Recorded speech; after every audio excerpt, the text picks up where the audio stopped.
Olá, meu querido irmão, muito bem-vindo para este terceiro domingo do Tempo Comum, dia 26 de janeiro.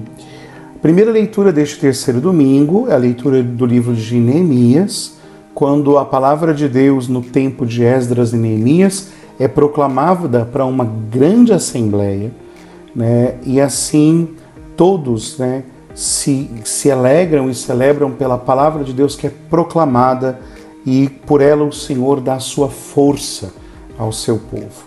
Depois da segunda leitura da carta de São Paulo aos Coríntios, da primeira carta, onde Paulo nos lembra de que somos um só corpo, né? A igreja é um só corpo, e neste corpo nós somos membros da igreja. Por isso, nesta igreja recebemos ministérios, podemos servir, mas devemos viver em santidade e, ao mesmo tempo, proteger os membros mais fracos deste corpo. Depois o Evangelho de Lucas 1, o início do Evangelho de São Lucas, né? Que começa com o endereçamento, por assim dizer, do Evangelho a uma pessoa misteriosa chamada Teófilo, e depois a ida de Jesus à sinagoga de Nazaré, onde ele próprio narra, né, o Espírito do Senhor está sobre mim, proclamando, né? Porque ele me consagrou com a unção para anunciar a boa nova aos pobres, aos cegos a recuperação da vista, libertar os oprimidos e proclamar um ano da graça do Senhor. Bem, meus irmãos, é claro que esta palavra nos ajuda muito a entender a nossa vida cristã, né? A nossa vida cristã como membros da igreja. A igreja é este corpo de Cristo. A igreja não é simplesmente um sindicato, ou um grupo, ou um partido, mas a igreja é a esposa de Cristo, o povo que o Senhor adquiriu para si com o seu sangue, a edificação, né, que faz realizar o reino dos céus pela obra de Cristo na cruz. Portanto, a igreja não é uma mera instituição humana, não é. A igreja é a manifestação na história daquele desejo profundo de Cristo, da aliança que nós ouvimos a semana passada ser plena.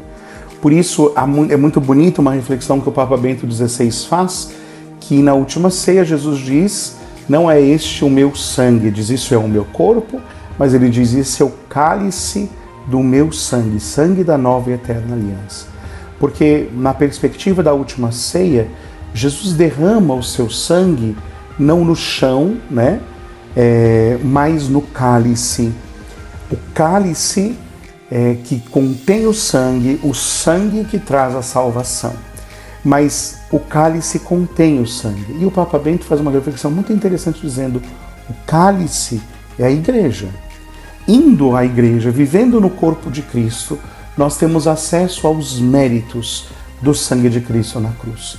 Por isso o demônio tantas vezes vai tentar nos tirar deste corpo místico de Cristo, né? Por isso Paulo dizia: vós todos sois o corpo de Cristo. Todos. É a igreja reunida que se constitui o corpo de Cristo. Eu sozinho não sou a igreja, né? Eu sou membro do corpo, mas é o corpo que manifesta a glória da igreja. Por isso é interessante para a gente pensar, por exemplo, que quando nós pecamos, quando eu peco particularmente, não é a igreja que peca, porque eu sou um membro do corpo, eu não sou o corpo, né? E por isso a igreja pode dizer da indefectibilidade desse mistério que é a igreja, da santidade. A igreja é santa, porque o corpo de Cristo, como diz a carta aos Efésios, é a esposa do Senhor, sem mancha e sem ruga, resplandecente de beleza. Mas é nesta igreja que nós somos sustentados por duas grandes graças. A primeira graça é a palavra, né? Como vimos no livro de Neemias, a palavra proclamada, ao mesmo tempo no Evangelho, Jesus que se levanta para proclamar a palavra. É esta palavra que nos sustenta. Então, ao escutarmos a palavra como comunidade, nós não estamos escutando uma palavra motivacional, mas crermos e reconhecermos que a palavra proclamada é Jesus Cristo. Ele é a palavra definitiva do Pai. Então, quando o livro das Escrituras é aberto e a palavra é proclamada, Cristo é este que se comunica por aquelas palavras ditas, é Ele que vai se dando aos corações. Por isso, quando nós escutamos a palavra, ela é capaz de nos desnudar, né?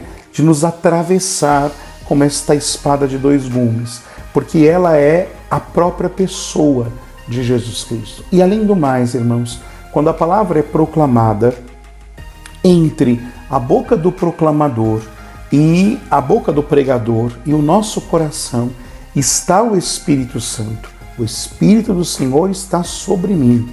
E este Espírito age entre aquele que anuncia e aquele que recebe a palavra, encarnando a palavra no nosso coração. E isso nos tornará também capazes de viver a maneira como a palavra se encarna nas nossas vidas. Uma delas é os sacramentos.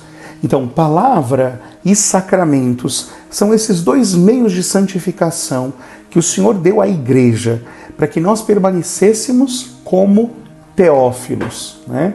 O Evangelho é destinado a esta figura misteriosa chamada Teófilo. Mas mais importante de saber se Teófilo é uma pessoa ou é a própria comunidade, é entender o significado da palavra. Teófilo significa amigo de Deus. Todos nós na fé somos chamados não só a ser servos, mas amigos de Deus. Eu não vos chamo servos, mas vos chamo meus amigos, porque vos dei conhecer a vontade do meu Pai. Assim, meus irmãos, pela escuta da palavra que transforma o nosso coração e pelos sacramentos, de maneira especial o sacramento da Eucaristia e o sacramento da reconciliação, a nossa vida cotidiana, né? Porque a Eucaristia e a reconciliação, vamos dizer, são os sacramentos da nossa caminhada, né? O batismo nos coloca na fé, né? Os outros sacramentos vão acontecendo para a nossa cura, para o serviço, né? Mas a Eucaristia e a penitência são estes sacramentos, por assim dizer, cotidianos, nos quais a nossa vida vai sendo visitada e revisitada pela força também da palavra para sermos amigos de Deus. É bonito ouvir isso no início de um novo ano, né? Ainda nas primeiras semanas deste ano, nos lembrar qual é o caminho de fé que nós temos que percorrer. Neste ano ordinário, né, jubilar, a escuta atenta da palavra que transforma a nossa vida, que é Cristo, e os sacramentos que nos dão também a graça de Cristo. Que o Senhor te abençoe e que nós vivamos um lindo ano na presença do Senhor, pela escuta da palavra e pela vida dos sacramentos.